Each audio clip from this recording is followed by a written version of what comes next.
And today is an interesting day. There isn't a bigger news story in the world than Donald Trump being inaugurated as 47th president of the United States today. And you have to pay attention to other news stories on days like this because there are other big news stories that happen. They use days like this to bury other news stories. But of course, we are going to start at Donald Trump today and talk a lot about what he's talking about, what he says he's going to do. And of course, the inauguration's after today's show. So I'll be talking about inauguration actual and what happened tomorrow. But right up until the second before all of this happens, here is where we are. We got to talk about devolution. We're going to talk about Mark Carney, Karina Gould, leadership and Canadian stuff a little bit later in the show. Obviously, Danielle Smith's in Florida, but the big news of the day is that Trump he's being inaugurated today. And will he win? It's very interesting. Do you remember this video clip from a few years ago? This is the calm before the storm. And they say, "What storm, Mr. President?" And he says, "You'll find out." Here we go. Military leaders then came the unsolicited cryptic comment. You guys know what this represents? Well, maybe it's the calm before the storm. What's the storm? Calm before the storm. What storm, Mr. President? You'll find out. We tried again. Mr. President, what did you mean by calm before the storm yesterday? You'll find out. Someone told me. Okay, so there's the calm before the storm. And well, today it might be the storm's arriving. We're not sure. I'm not sure. Alex Jones says Trump's Department of Justice must prosecute the deep state to stop them from committing new crimes and trying to stage another coup. It's not about retribution. It's about survival. And so here is 1 minute of Trump's promises. What is he going to do on day one of his administration? And that's noon today. What do you do on day one if you win? What do I do? On day one, here's my plan. I will settle the war in Ukraine before I even take office. I'm going to give you a report on drones. Build a missile defense shield around our country. I will work to create the great American state fair. We will end inflation because the prices are too high. We will unleash American energy, and I will cut your energy prices in half, 50%. On day one, I will tell Pennsylvania energy workers to frack, frack, frack, and drill, drill, drill, drill, baby, drill. We're going to frack, frack, frack, frack. On day one of my new administration, we will get critical race theory and transgender insanity the hell out of our schools. We will expose the Washington cartel. We will secure our elections and they will be secure. We will rapidly review the cases of every political prisoner unjustly victimized, and I will sign their pardons on day one. I will sign it on day one. The invasion of savage criminals Okay, so there you go. ends. Close the border. I will launch the largest deportation program in American history.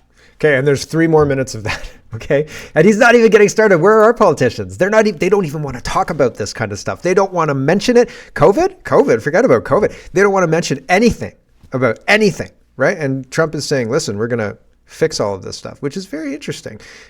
Disclosed TV says Biden pardons Dr. Anthony Fauci, COVID, General Mike Milley, and the January 6th committee in an extraordinary use of presidential power. People are not happy about what Biden's doing. Bernie says Biden has pardoned Fauci. Here's a reminder of how he admitted that they knew that the COVID vaccine did not stop transmission of the virus, but government officials mandated it anyway. You want him to answer for his crimes, and now he never will because he's pardoned. But can you pardon somebody for treason? I don't know that you can. I guess we're going to find out. If Trump can't go after him with military tribunals, then I guess you can. But we'll see. I have no idea. John says the Devolution series put forth evidence indicating Trump initiated some form of continuity plan before leaving office in 2020. One of the biggest proofs was Executive Order 13961. Tonight's revocation serves as a major point signifying the end of phase 3. Tomorrow, reconstitution begins. Mind blown. So the continuity of government, continuity of operations phases, according to the devolution theory, goes phase 1, phase 2, phase 3, and then phase 4, reconstitution. Phase 1 is readiness and preparedness. The event or the threat happens. Phase 2 is activation of the continuation of government. Phase 3 is the continuity of operations. Phase 3 is the Biden. So to map this onto like what actually happened, I think the event is the theft of the presidential election, but the theft of the election had an inciting event itself, right? Like COVID was an inciting event. COVID was used to justify a whole bunch of changes to electoral rules, voting rules, mail-in ballots, all sorts of other stuff. So like all of this needs to get investigated, but they knew they were under a threat. They knew they were under attack, and they did something about it. They said, listen, this doesn't look right. We have to operate this way, but here's a continuity plan that we're gonna action once this threat becomes identified, right? And I think that they identified it, and I think they identified it as the theft of the 2020 election from Donald Trump. And I think that they tried to fight it in court, but they allowed the courts to not actually to do what they were being pressured to do by outside forces, globalist, Democrat, whatever you want to call it, deep state, whatever it is, right?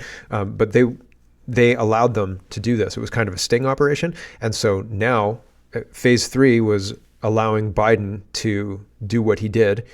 Certain things couldn't happen optics-wise under Trump, right? And so Biden was allowed to do what he did. And now we're in a situation where Trump's coming back, and here we go, right? And so is it real? I don't know, but it seems this guy believes it. And you can look into the devolution stuff. It's quite a rabbit hole in and of itself, but certainly seems to have some legs. So check it out if you're interested in tangential reading, between the inauguration events today. Election Wizard says declassify anything and everything related to COVID-19. Election Wizard says President Biden preemptively pardons General Milley, Dr. Fauci, members of Congress and staff who served on the January 6th Select Committee, and the U.S. Capitol and D.C. Metropolitan Police officers who testified before the committee. So there is something untoward's happening, and the pardons are because they have some reason to be fearful, I guess, right? And so Biden is making sure that his assets are going to be protected with pardons on the last day, right? And the big news is really Trump, right? But things like that get buried. Dr. Kaur says Biden just preemptively pardoned Fauci, a public admission of wrongdoing to the world. So but untouchable, right? Not able to have any kind of anything brought against him at this point in time, unless, I don't know, something else happens and Trump comes in and is able to do what Trump does. Ian says, breaking, Donald Trump Jr. claims that Ukrainian President Zelensky requested to go to Donald Trump's inauguration multiple times, but was rejected every time. That's a big fat no, Zelensky. Get out of here. Jim Ferguson says, after 4 years, President Trump boards Air Force One once again, this time on his way to be sworn in as the 47th president of the United States. A moment of resilience, determination, and the undeniable will of the people. America stands at the crossroad of history, united in the pursuit of greatness. Let this moment serve as a reminder, no matter the obstacles, perseverance paves the path to victory. Together we rise. So interesting. We'll see. And they're getting on Air Force One. And President Trump is dancing on the stage with the village people to YMCA. And he does his classic Trump dance. He's got the Indian guy fully decked out, the construction worker, right? Everybody's doing the YMCA. It's crazy. Here we go.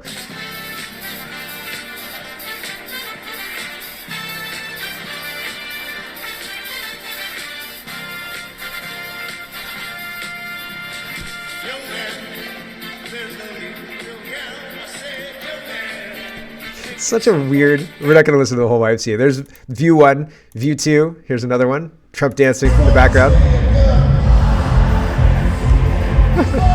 From backstage. A lot of people there, right? There's a huge amount of people in this arena. So that's pretty cool. Here's Trump. Clandestine says, Trump vows to end the war in Ukraine, stop the chaos in the Middle East, and prevent World War III from happening. So day 1, everybody. Well, this is not quite day 1, but kind of. Here we go.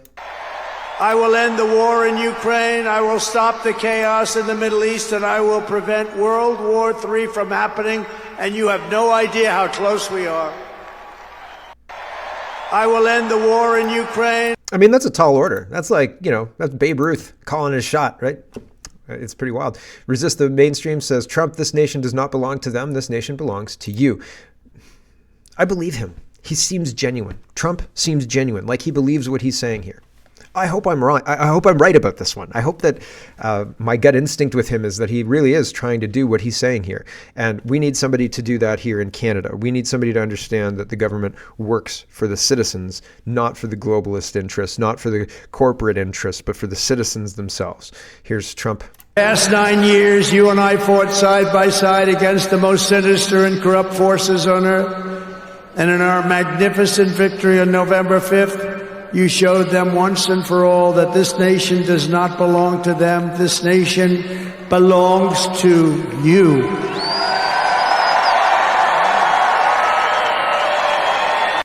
For the past... There you go. You, the citizen, you get to direct where this nation goes. You do. The red X says, one day until Inauguration Day, here are the highlights of Trump's victory rally. Too big to rig. Here he's talking about the election that he just won. And I think he's earned bragging rights. Here we go. Many, many years, we swept all 7 swing states by big numbers. We won Pennsylvania, we won Georgia, we won North Carolina, we won Michigan, we won Wisconsin, we won Arizona, we won Nevada. We won them all by historic margins, and we won the great state of Florida by 13 points. Nobody's done that ever. Listen to the crowd. Listen to how he's speaking. He's speaking to them and he's hearing them and he's rolling with them. Okay? It's a collaboration. It's two-way. It's not one way. Trump's not just speaking to them. It's reciprocal, okay? You can hear that. Contrast that with Chrystia Freeland's speech in a little while, okay? Actually, hold on. I'm gonna show it to you right now just to show you. This is just a little section. She spoke for an hour and people started leaving midway through. People were like, this is terrible. She's boring. Here is Freeland repeating the same thing 3 times, getting big applause each time, and having no... It's like watching Kamala Harris say 32 a bunch of times, okay? Here's Freeland. Contrast to Trump. Trump's got an entire arena, tens of thousands of people. She's got 200 maybe, 250 people here at this point. Here we go. You're ready to fight, aren't you? I can feel it. That is so great. That is so great. We are ready to fight, aren't we? And so, with your help, we are going to fight.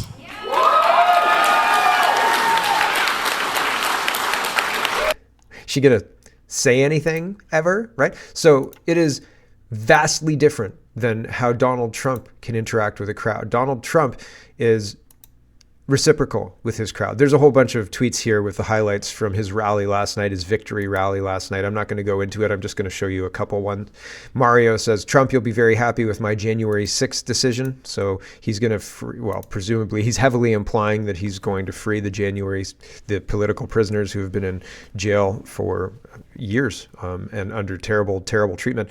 So he's going to free all of them. So here he is saying that. And tomorrow, everybody in this very large arena will be very happy with my decision on the J6 hostages. Very happy. A bunch of people who are raising the Israel flag and talking about how his use of the term hostages there is insulting. And I was like, no, stay focused, Mark. John says, here's a boom from Trump. Here we go. Toward restoring transparency and accountability to government, we will also reverse the overclassification of government documents, and in the coming days, we are going to make public remaining records relating to the assassinations of President John F. Kennedy, his brother Robert Kennedy, as well as Dr. Martin Luther King Jr., and other topics of great public interest. It's all going to be released, Uncle Sam. He's talking to his beloved Uncle Sam, by the way. No, I'm just kidding. He's talking to the United States, right? He's like, I'm in charge now, and it's all going to be released, or I will be in charge soon. Jack says, I do think releasing documents on the assassinations from the past will kick off the dismantling of the CIA.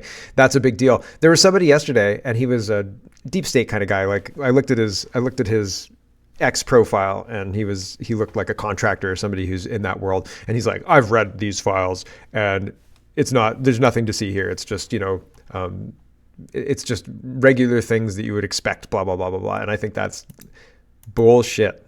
Bullshit.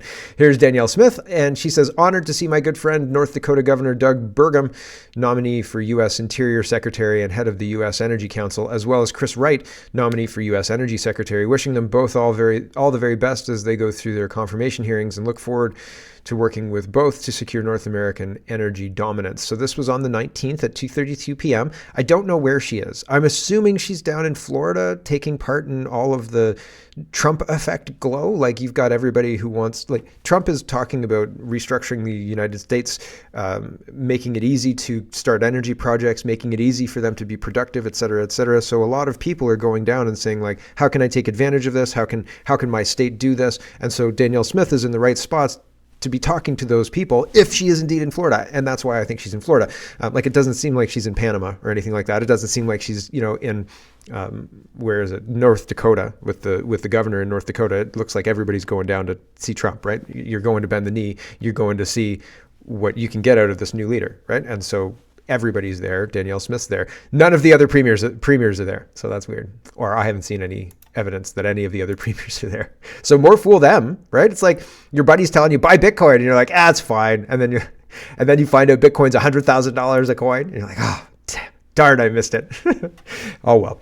Glenda says, Donald Trump just leaked gender executive order to the Free Press. I want to see the executive order myself, so take it with a grain of salt. I haven't seen it either. But for now, the story makes it sound very good. Here's some notes. The exclusive went to Emily Yulf of Free Press. She edited last summer's Great Planned Parenthood expose by Jennifer Block. It's a good sign that the admin chose a journalist with a strong gender track record over one with a bigger platform. According to Yulf, the executive order says woman means adult human female. I'm not commenting on definitions until I see the complete order myself, but that phrase has an interesting life. Dictionary to edgy t-shirt to law. I don't even know why it's an edgy t-shirt. I don't think it's edgy. At multiple points, the EU emphasized its purpose. Its purpose is binary: protect women and girls and stop the lies. It's very satisfying to see both points side by side, neither forgotten, like a man and a woman who are different but equal.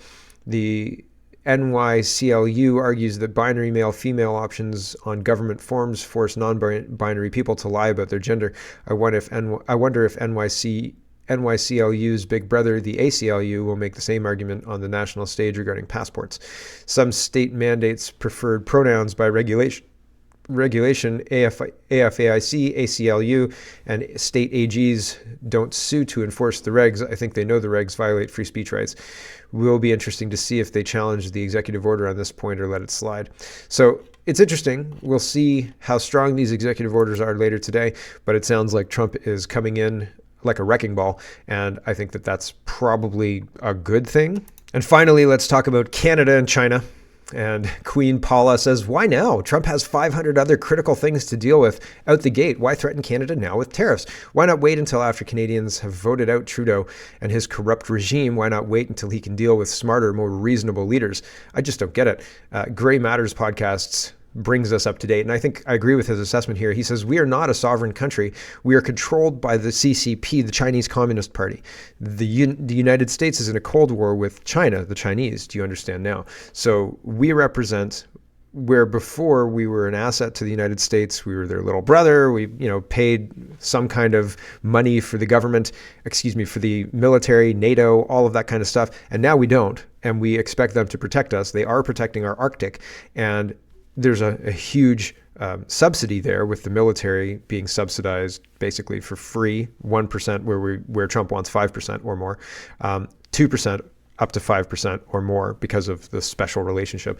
And so when Canada and the leadership of Canada is compromised by Chinese communists, and we're incapable of handling that on our own, which we seem to be incapable of handling that on our own, then Trump comes in and says, okay, Canada, you're now a state because you're a national security interest to the United States.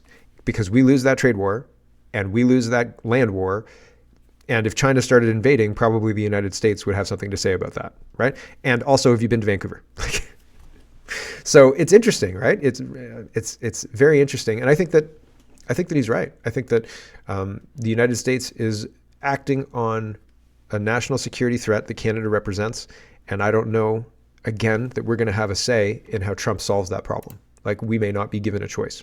So let's talk about the election, and then we're going to talk about leaders, Mark Carney and Chrystia Freeland and Karina Gould, and tariffs and Davos. There's so much stuff going on. It's crazy. The election, however, BC Perspective says there's no scenario where Canada wins a trade war with the United States. Canada needs an election, not this. And yeah, we don't need a leadership race right now. We need an election, but we're not going to get one because here's Tom Quiggin, and he says, what is the Trudeau-Carney Liberal plan to win the next election? This is how we're going to be dragged along for the next 6 months till October. 6 months, however long, 8 months till October.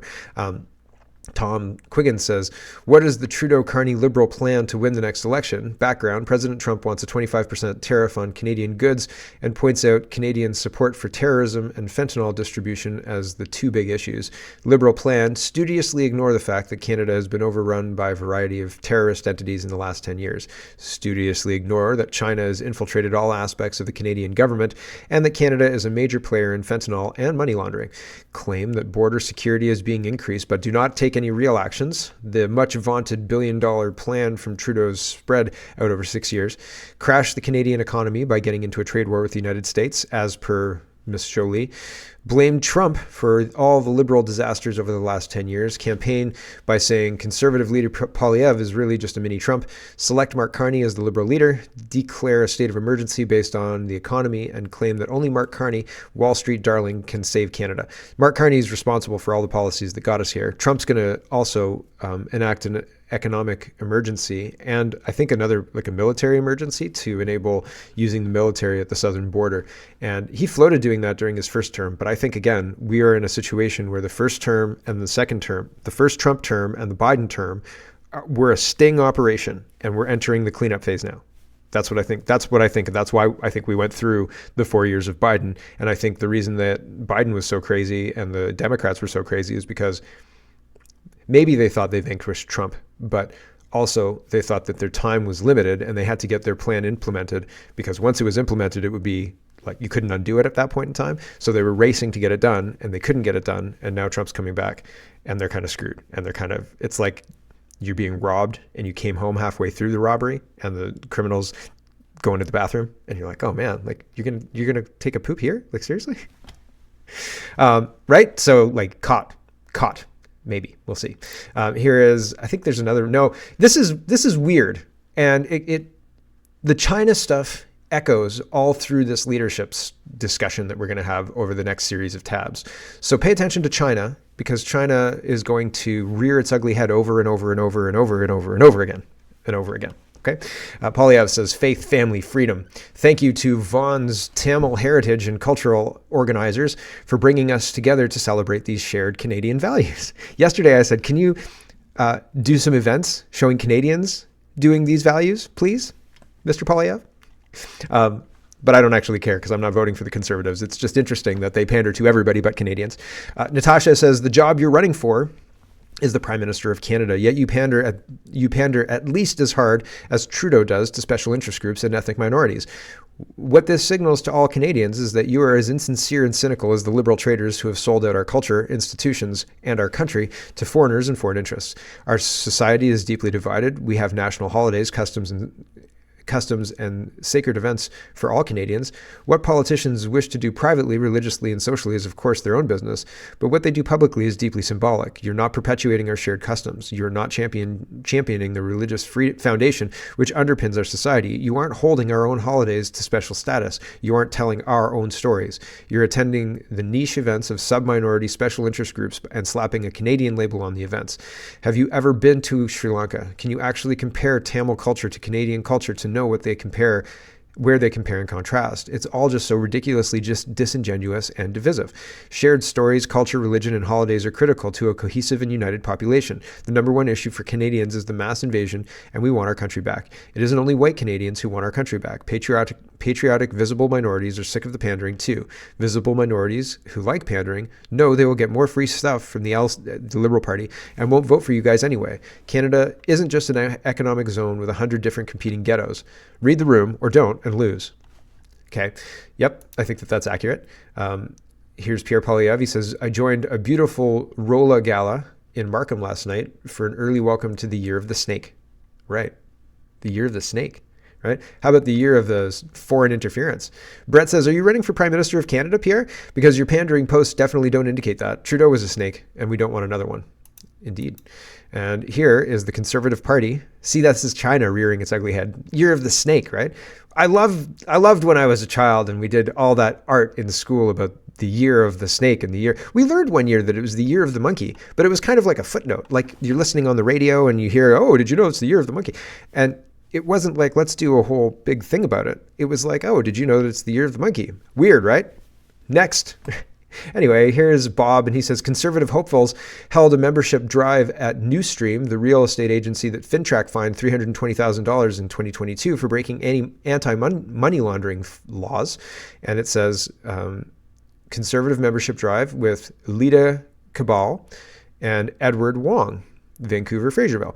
So here's Edward Wong. I believe this is part of this drive, but I could be incorrect about that. But I think that this is part of this that drive, like that advertised situation. Do you want to listen? I would, if I could read Chinese, I would be able to tell you one way or the other. Maybe I should take a picture of this and ask ChatGPT to translate for me. But I'm just going with the English that I can read, and the English that I can read is elect Wong, vote edwardwong.ca. Okay, so I can read that on the screen. And here they are talking about it in a Canadian stream recruiting members. Hello， 大家好，我哋今日 connect 去到加拿大嘅溫哥華啦。我哋嘉賓咧就係Edward Wong， 佢咧係一位加拿大嘅二代港人啦，佢喺加拿大出世，咁而家 I think I heard Edward Wong. That's it. That's all I heard. So I guess I have been wasting my time on Duolingo doing French. I'm switching to Chinese ASAP. Is that Mandarin Chinese, everybody? Anybody know? No? Okay. I actually canceled my Duolingo. F those a-holes.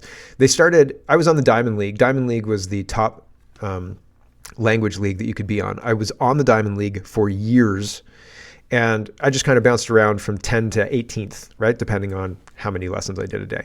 And that was fine for me. I didn't really care, but I liked being there because it was kind of a weird signifier of progress or something like that. I don't know. And then they artificially changed the cutoff to number, it used to be 25. So if you're under 25, under 20, you're in the demotion zone, and under 25, you were in the risk zone, and under 25, you were in the demotion zone. And then the bottom 5 would get dropped, and then the new 5 from the other league would have a chance to participate. Anyway, they artificially lowered the number a bunch of times, so I dropped 2 or 3 leagues in quick succession. But I'm a 1% user of that app. I've used it more than 99% of other people on that app. Why are they targeting me? So I canceled it. I canceled it and I sent them an email. I was like, F you guys. Like, honestly, F you guys. I have no interest in this anymore. See you later. And I haven't logged into the app in days, weeks actually now, 2 weeks maybe. And they sent me an email and I unsubscribed from their emails. And I was like, nope, I'm not interested. Get out of here. It's ridiculous. It's ridiculous. I don't understand why people hate their customers. It's so weird. Such a weird thing. Anyway, sorry. Distracted. I don't know why the CPC hates Canadians and is pandering to Chinese. Sassglass says, what a cute couple. Here's Ghislaine Maxwell and Mark Carney. And I don't believe that's AI. I believe that's a real picture. That should be completely a situation that removes his eligibility from being a liberal leader. Like, hi, you seem to know intimately Jeffrey Epstein's madam, so you can't be the leader, right? Like, why isn't the Liberal Party talking about that, right? Canada Proud says, former British Prime Minister Liz Truss says Canadians need to resist Mark Carney, accusing him of printing too much money, promoting disastrous net zero policies, and supporting growth-killing economic plans while running the Bank of England. Yep. We know. Here is Andy Lee, and she says Western Standard reports get the police called on them, but this is okay. So who is this guy, right? So Mark Carney's getting pictures in a Chinese event. Chinese only event? Oh no, there's some Sikh guys in the background there. I don't think there's any white guys. Mark Carney is the only white guy. Andy Lee says, was anyone invited to the launch in Richmond? Any media? Why was it kept secret? I have a suspicion on why it might be kept secret. The only English on this is, I guess Jan would be English. January 17th, 2025 is English. And Mark Carney. And description, Mark Carney. And then the rest is all Chinese characters. Again, I should probably ask ChatGPT to translate this. Oh, Parm Baines is there. Mark Carney, Parm Baines. There you go. That's the only English on this thing. So China has completely infiltrated the leadership of the Conservatives and the leadership of the Liberals too, it seems. Here's Mark Carney taking pictures at this event. I can't tell you what's happening. This is cool news, and it's all in Chinese, Mandarin, I guess. 收入，他强调，经济复苏和创新将是他领导下的优先事项。 Okay, so you saw that guy. Who is that guy? Here is, no, hold on. This is Mark Carney talking about other things. There's a dig on who this guy is, and I think it's Andy Lee. Andy Lee talks about it, and she says the YouTube channel pointed everyone in the right direction. Oh, here it is. This is who this guy is. So this is the CCSA, so Canadian Communist Service Association. Okay. And the guy Mark Carney was just taking pictures with is listed as the executive committee in Sixth Council. Okay, this guy. So that's the guy that Mark Carney just had his picture taken with. And they're just showing all of the people on this council. But I want to go with here, right? So that guy, and then Mark Carney is pictured with him here. Right? So weird. Mark Carney, what's going on? How come nobody... The Western Standard, the Countersignal, and True North were not allowed to come in and ask Mark Carney questions. I guess he's not going to ask about Ghislaine Maxwell, right? I think probably that's it. So weird, right? Super duper weird. Do you think it's weird, or is that like completely on brand for the Liberals? I don't think it's weird. I think it's on brand for the Liberals, but I know that our government is completely compromised by China and our elections are rigged. Okay. Here's Mark Carney talking about net zero. This is the de facto next leader of the Liberal Party right now. This is the next Prime Minister of Canada. To reach net zero, every country, every company, every bank, every investor, every pension fund around the world will need to make some big changes. In the run-up to COP26 in Glasgow, we have an enormous opportunity to bring climate change into the heart of every financial decision. And our plan will manage the risks from climate change while helping to seize the opportunities from a newer, greener economy. Bring climate change into your heart. Right? I mean, give me a break, dude. I don't think so. Thank you very much, but I don't think so. Here's Mark Carney openly bragging about how much money he's made from corruption. This is a little bit long and it's a little bit complicated. At the end of it, I didn't feel satisfied, so I'll just leave it. He likes to brag about making lots of money from net zero, and he wants to make lots of money for net zero, and he's going to make lots of money from net zero. But net zero is collapsing. All the banks are saying, yeah, we're not going to do this anymore because Trump's coming back. And like Trump's saying, this is insane. We're not going to do this anymore. So that's good. And the banks are getting on side because if not, they're going to be crushed by probably crypto at this point in time, because crypto is on the way to that digital currency, blockchain, et cetera, et cetera. I think we're being bamboozled, period. I think cash needs to stay. I digress. Let's talk about Chrystia Freeland. She's less China, but still very concerning stuff at her leadership campaign here. Roman Baber is responding to Chrystia Freeland. Freeland says, I'm running to be the next Liberal leader of the Liberal Party of Canada. Tune in live. And she's got a YouTube channel thing here. And Roman Baber says 25% of Canadians are living in poverty because of you, Chrystia Freeland. No thanks. And so people are not happy with Chrystia Freeland. Zoltan says Man Eater is the song that Freeland comes in with. Honestly. And these are liberals who've zoomed in. And they're dancing. And it's so cringe. It's ridiculous. Contact embarrassment. I watched The Office one time and Michael Scott did something stupid like drive into a lake. And I was like, I can't watch this show because it's kind of stupid. Like, because I feel embarrassment when Michael Scott does stupid things that people wouldn't actually do. Anyway, sometimes it was funny, but sometimes I was like, nope. Holly Doan says, Liberal leader candidate Chrystia Freeland praises cabinet as being careful with Canadians' money, or with Canada's money, under her 4-year tenure as finance minister. Freeland 5 weeks ago tabled records showing a deficit. Last deficit went 55% over target. So it was supposed to be $40 billion, but it was over $60 billion. And that's a huge overrun, right? Like, oh, I'd like to spend $100, but instead you spend $250. And you're like, oh, never mind. Actually, $100, 50% more, just $50 more. So instead of spending $100, you spent $150. So still not that great. Sovereign territory of Timtoria. points out that Lenin did what Chrystia Freeland was doing, right? And he says there's more Palestinian protesters inside Freeland's leadership announcement than there are supporters, more security than supporters, more media than supporters, a few Trudeau CMs looking frustrated, and now they're afraid of us. Ha ha ha ha ha.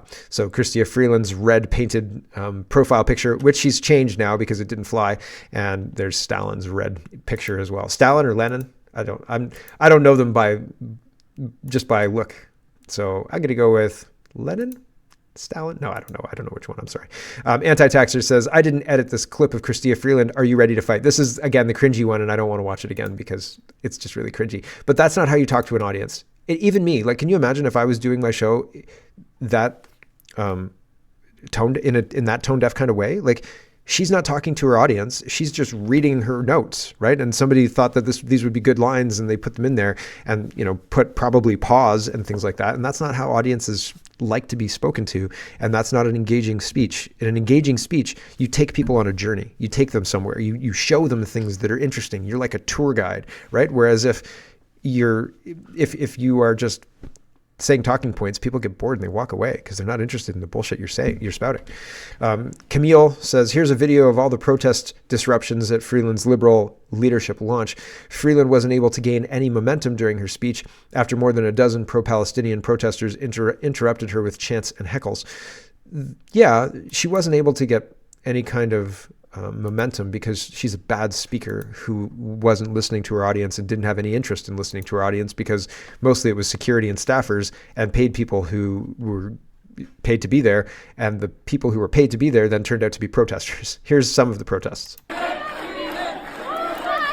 One of the things I want to point out as well, the reason I know that these people, one, are paid, two, are mostly political staffers and insiders, is because whenever the crowd starts to get rowdy, they start chanting Freeland, Freeland, Freeland. And they're doing this to drown out the protests. They're doing this to assert their control of the crowd. If you're at a political event, there's political staffers, and if the crowd doesn't start clapping, they will to start the crowd clapping, right? Because sometimes the crowd needs to be told what to do. You know what I mean? And so that's why political staffers are there doing these things. But this is full of insiders, and they're leading the crowd in these chants and cheers and things like that to cover for how terribly Freeland's doing.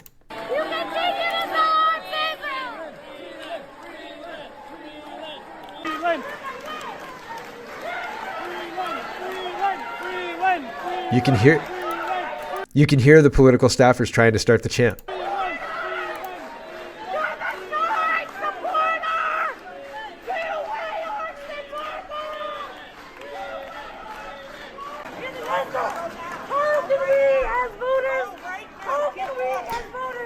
She's going to pass out. Holy smoke.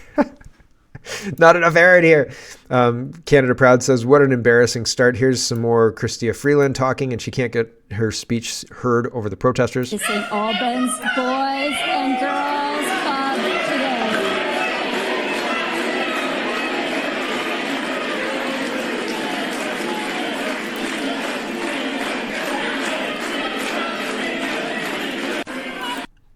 Over and over again, this happened, and people were just leaving. Ryan says, Freeland gets asked why she wants to drop the carbon tax. After 9 years of not listening to Canadians, she claims that she needs to start. And Canadians don't like the carbon tax, but words matter, she says. Consumer carbon tax, which I know means businesses, farms, and all other producers of products will continue to pay. Yeah, she's not actually talking about removing the carbon tax. She's talking about rebranding the carbon tax, taking it off consumers, but it'll still be in the production chain. Like, it'll still be within a tax that needs to be paid by farmers. It'll still be a tax that needs to be paid by, ultimately, the gas will still be $1.60 or whatever it is right now, and then it'll go up to $2. It will. They want $5 gallons. They could have had it, but they backed off because they realized they would destroy the economy if they did it already. If they moved it.